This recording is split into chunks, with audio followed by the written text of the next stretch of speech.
Mark here again. I'm going to show you how to add a button to your Excel and then put VBA code in it. So we go into Developer,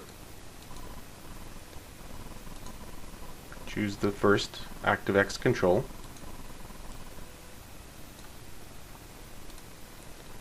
and click on it now. Let's add some code.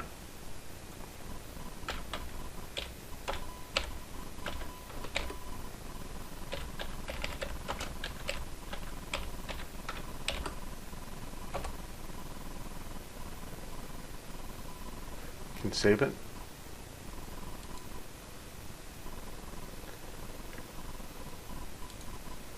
Take it out of design mode.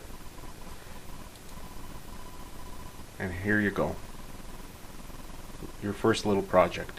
A message box that shows the comment "Hello World." Thanks for watching.